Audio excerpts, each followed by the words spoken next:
Oi, gente, tudo bem? Bem-vindos à primeira aula do nosso curso sobre consignação em pagamento. Hoje a gente vai falar sobre o conceito, sobre obrigações consignáveis e efeitos da consignação.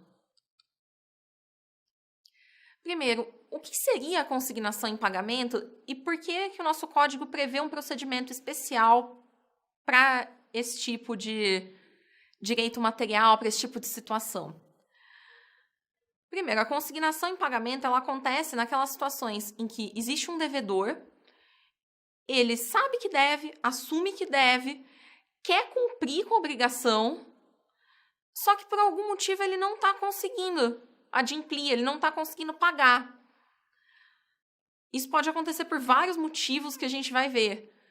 Mas vocês concordam que é uma situação extremamente excepcional? O devedor deve, assume, quer pagar e não consegue. Por isso, nosso código prevê um procedimento especial para esse tipo de situação que permite que o devedor deposite em algum lugar esse objeto da prestação e deixe à disposição do credor, para que ele, por exemplo, não seja constituído em mora, que não se considere que ele inadimpliu a obrigação, sendo que ele quer cumprir. E que tipo de obrigação pode ser passível de consignação em pagamento? Quais são as obrigações consignáveis? A resposta para isso está nos artigos 334 do Código Civil e no 539 caput do Código de Processo Civil. Tá, mas que tipo de obrigações são essas? Obrigações de dar, prestações de entregar coisa certa, de pagar, enfim, prestações de dar, entregar, dar, pagar, que podem ter como objeto quantia, obrigações de pagar a quantia, que aí nesse caso é uma situação bem simples. O devedor tem que pagar, não consegue, ele vai depositar numa conta bancária o dinheiro e esse dinheiro fica lá guardado na conta à disposição do credor. Ou pode ser uma obrigação de dar ou de entregar coisas diferentes de dinheiro. Nesse caso, o juiz precisa nomear um depositário para ficar guardando essa coisa durante o processo. Mas o depositário pode ser o próprio devedor. Nada impede que o juiz nomeie o próprio devedor para ficar como depositário da coisa, para que no fim do processo, se for o caso, entregue para o credor. E aqui é uma decorrência lógica, não é uma coisa que a gente precisa decorar, mas é importante saber. Não existe consignação em pagamento, em hipótese alguma, de obrigações de fazer ou de não fazer. Mas isso é lógico. Como que vai depositar em juízo ou não a prestação de um serviço? Ou uma obrigação de sigilo? Não tem como, é logicamente impossível. Então, só obrigações de dar podem ser obrigações consignáveis. As obrigações de fazer e de não fazer nunca são obrigações consignáveis. E os efeitos da consignação em pagamento? Aqui é só a gente pensar o que aconteceria se o devedor não consignasse. Se ele soubesse que deve, só admitisse que deve, mas não fizesse nada, ficasse lá parado.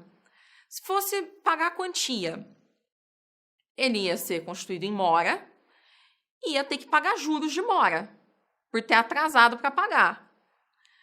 Só que se o devedor vai lá e faz a consignação em pagamento do valor, isso afasta a mora, porque ele mostrou a vontade em adimplir, ele foi lá, tentou extinguir a obrigação, então isso afasta a mora e, por consequência, afasta também a incidência de juros de mora sobre essa quantia que era devida.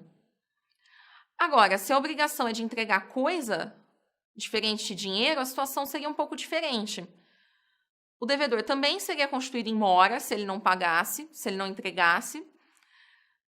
Só que não vão incidir juros sobre a coisa, igual acontece com dinheiro.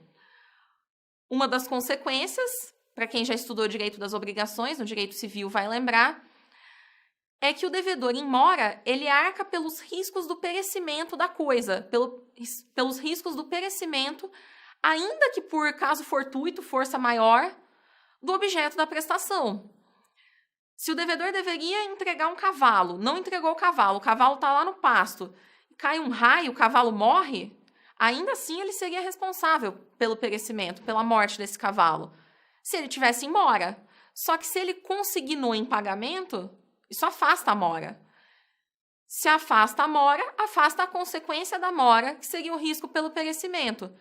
Então, não arca com esse risco por caso fortuito e força maior. Só que aqui é muito importante a gente lembrar que quando a gente fala de consignação em pagamento, como quando a gente fala de qualquer tipo de procedimento especial, a gente não está falando de execução ainda. A gente está falando de processo de conhecimento. É aquele processo que visa dizer o direito no caso concreto. Decidir se aquele direito realmente existe, decidir quem é o titular daquele direito. Às vezes até como aquilo vai ser cumprido, aquela obrigação vai ser adimplida. Então, a ação de consignação em pagamento, ela pode ser julgada procedente.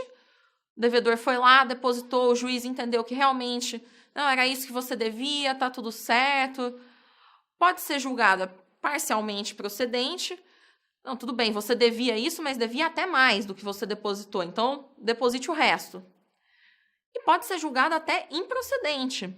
Não é porque o devedor consignou em pagamento que já está tudo certo, que a obrigação necessariamente está quitada. E aí é importante a gente ver o que acontece nos casos de improcedência da consignação.